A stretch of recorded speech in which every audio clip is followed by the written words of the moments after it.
Assalamualaikum warahmatullahi wabarakatuh. Perkenalkan, saya Arditya Yoga Pradana dari kelas P2 Akuntansi dengan NIM 18622011187.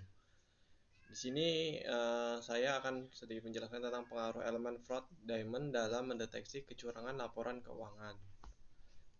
Next, di sini ada abstraknya. Dari tujuan dari penelitian ini untuk mengetahui pengaruh elemen fraud diamond yang terdiri dari elemen pressure atau yang dapat dioperasikan dengan financial stability, external pressure, dan financial target. Kemudian ada elemen opportunity yang dioperasikan dengan nature of industry dan ineffective monitoring.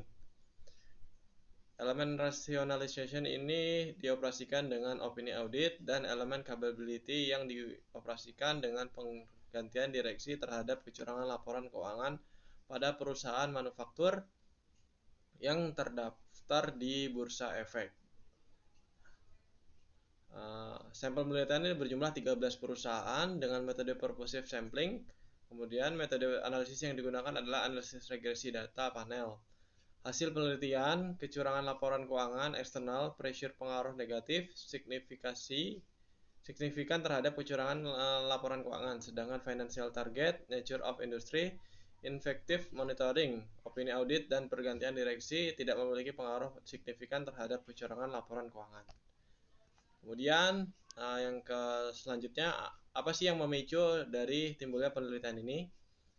Motivasi atau isu dari penelitian ini, laporan keuangan dapat menjadi suatu instrumen yang sangat penting dalam operasional sebuah entitas karena dapat mencerminkan kondisi finansial entitas tersebut.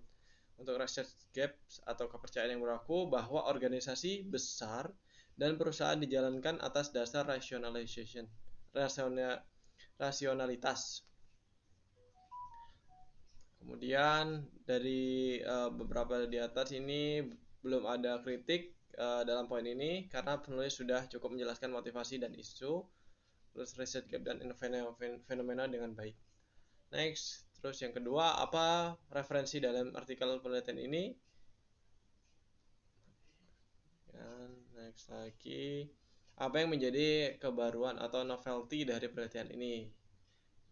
Kebaruannya adalah adanya sebuah hubungan antara kecerdasan emosional dan kecerdasan spiritual manajer perusahaan manufaktur dalam fungsi keuangan, kegiatan penghindaran pajak, dan fakultas pengungkapan informasi dan keuangan dan non keuangan.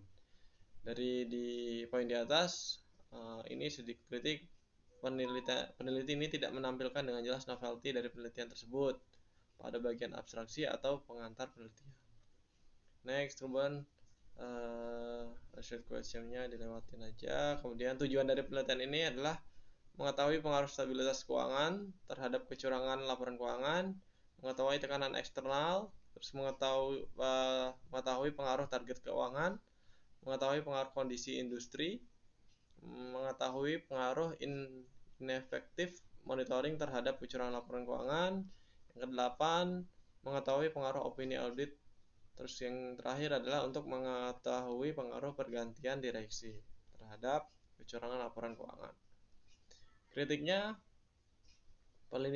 peneliti telah menuliskan tujuan penelitian secara jelas. Tujuan dijelaskan secara eksplisit dan detail sehingga membantu pembaca mengetahui apa saja yang menjelaskan tujuan dalam penelitian ini. Terus kontribusi dari penelitian ini, yang pertama, studi ini menjelaskan mengenai hubungan financial stability yang dapat mempengaruhi tindak kecurangan laporan keuangan pada perusahaan. Memberikan pemahaman mengenai hubungan eksternal pressure, financial target, nature of industry, ineffective monitoring, opini audit, dan pergantian direksi dalam keterkaitan dan pengaruh dalam tindak kecurangan dalam laporan keuangan. Untuk kritiknya, peneliti belum menjelaskan secara spesifik terkait kontribusi penelitian ini. Peneliti hanya menuliskan secara implisit mengenai kontribusi penelitian. Seharusnya peneliti menjelaskan lebih spesifik lagi terkait dampak yang akan terjadi akibat beberapa elemen yang menjadi pemicu tindak kecurangan laporan keuangan. Kemudian, grand teori yang digunakan dalam sebuah penelitian ini adalah pakai teori agensi.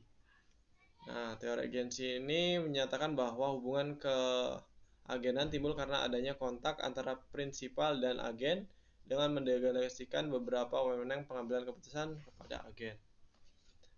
Nah, untuk poin ini, kritiknya, peneliti hanya menjelaskan satu grand teori saja. Sebaiknya menambahkan keterkaitan masalah penelitian ini dengan grand teori yang lainnya yang berkaitan untuk lebih memperjelas kesesuaian penelitian dengan grand teori lainnya. Namun untuk grand teori pada penelitian ini, yaitu teori agensi, telah dijelaskan secara eksplisit dan diperjelas di beberapa pembahasan penelitian. Kita lanjut lagi, sudah. Terus yang ke-8, keterkaitan grand teori yang digunakan dengan penelitian yang sedang dilaksanakan.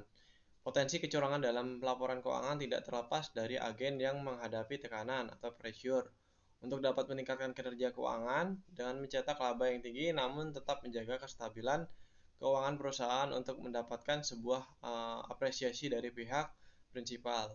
Hal ini yang menjadi salah satu faktor pemicu dalam kecurangan atau fraud laporan keuangan. Nah, kritiknya, peneliti tidak menjelaskan keterkaitan antara grand theory dengan judul penelitian secara mendetail. Hanya dijelaskan secara implisit dalam penelitian ini. Penjelasan di atas merupakan hasil review aja.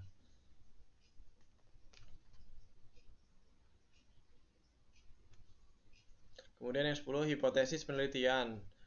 Ini ada hasilnya financial stability, terus external pressure, financial target, nature of industry, effective monitoring, opinion audit, dan pergantian direksi. Kritiknya, rasional dari setiap hipotesis sudah cukup jelas, memberikan keterangan pengaruh setiap variabel independen dengan variabel dependen, dan didukung dengan pemaparan penelitian sebelumnya untuk memperkuat hipotesis dalam penelitian. Next, ini ada kerangka konseptualnya. Sini kecurangan laporan keuangan itu ada financial stability, external pressure, financial target, nature of industry, effective monitoring, kemudian opinion audit, dan pergantian direksi. Nah, untuk kerangka konseptualnya itu sedikit ada kritik, penelitian tidak memberikan penjelasan dan gambaran terkait kerangka konseptual. Nah, pada penelitian ini seharusnya peneliti membuat kerangka konseptual untuk menggambarkan keterkaitan setiap variabel independen dan variabel dependen untuk memudahkan pembaca memahami setiap pengaruh variabel yang sedang diteliti. Gambar kerangka konseptual ini dibuat dengan pemahaman hipotesis yang telah dijelaskan saja. Kemudian 11, metode penelitian yang digunakan. Nah, ini ada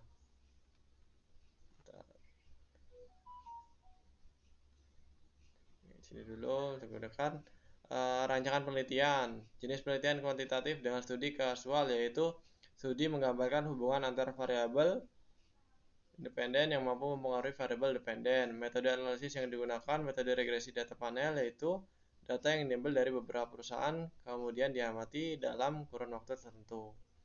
Yang kedua, definisi operational variable, financial stability, external pressure, debt to asset ratio, financial target atau ROA, nature of industry atau inventory, effective monitoring atau BDOT, opini audit. Perusahaan mendapat opini wajar tanpa pengecualian dengan bahasa penjelasan tuh. Perusahaan yang mendapat selain opini tersebut dengan 0. Pergantian direksi, terdapat perubahan direksi perusahaan sama dengan 1, tidak terdapat perubahan direksi perusahaan sama dengan 0. Yang C-nya, teknik penarikan sampel, purposive sampling perusahaan manufaktur terhadap Bursa Efek Indonesia tahun 2016 sampai 18. Unit analisnya 13 perusahaan yang memenuhi kriteria dari total populasi sebanyak 171 perusahaan. Untuk jenis datanya, data sekunder yang diambil dengan metode studi dokumentasi dari data laporan keuangan yang telah terdaftar di Bursa Efek Indonesia. Terus yang uji kelayakan menggunakan uji analisis kuantitatif, metode analisis datanya, uji berpasangan, 2 model diantaranya yaitu uji Chow, uji Hussman, dan uji Lagrange multiplier. Untuk kritiknya, rancangan penelitian sudah cukup jelas pada penelitian ini, hanya saja pemahaman bagi pihak review atau pembaca untuk menempati. Terus yang ke-12, jelaskan persamaan regresi linear yang digunakan untuk pengujian hipotesis penelitian. Ada persamaan untuk regresi data panel yaitu KLKTC sama dengan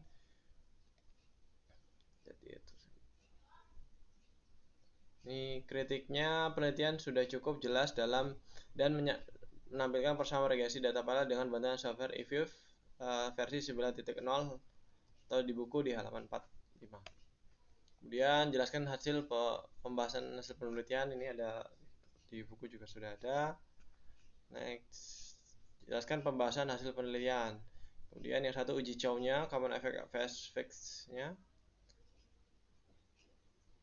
itu efek cross section F itu 2.841568, df-nya 12,19, prop-nya 0,0205, cross section itu 40.080908, df-nya 12, prop-nya 10001 yang diambil dari data output eView versi 9.1. Untuk cross section randomnya di 19.118630, propnya 0.0078. Untuk Lagrange multiplier test atau random effect itu cross sectionnya 0.053422, tes hipotesis time-nya 3.350663.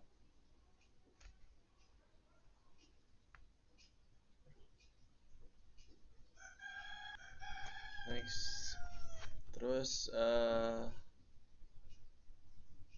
penjelasan tentang analisis data statistik deskriptif. Yang pertama telah dijelaskan dan digambarkan oleh peneliti dalam penelitian ini. Hasil uji kelayakan modelnya, peneliti telah memaparkan dengan jelas terkait uji kelayakan modelnya yang dapat digunakan dalam penelitian ini, yaitu FVM dalam regresi data panel. Uji hipotesisnya, sikap pengujian hipotesis telah dipaparkan dalam bentuk gambar hasil pengujian beserta didukung dengan pemaparan hasil dari bentuk deskripsi yang menjelaskan hasil setiap pengujian hipotesis ini. Untuk kritiknya, penulis sudah cukup jelas dalam memberikan penjelasan terkait statistik deskripsi hasil uji kelayakan model dan uji hipotesis.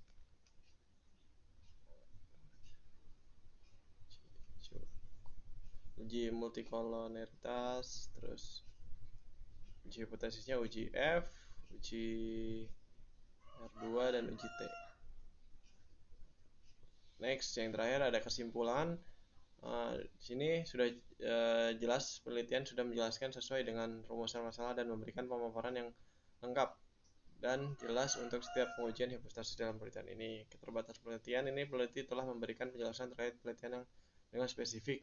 Untuk implikasinya, penelitian telah menuliskan implikasi penelitian untuk peneliti selanjutnya, investor dan calon investor sebagai masukan bagi perusahaan terkait antisipasi untuk mendeteksi kecurangan laporan keuangan. Oke, terima kasih. Mungkin ini saja yang dapat saya sampaikan. Kurang lebihnya saya mohon maaf. Wabillahi taufiq wal hidayah. Wassalamualaikum warahmatullahi wabarakatuh.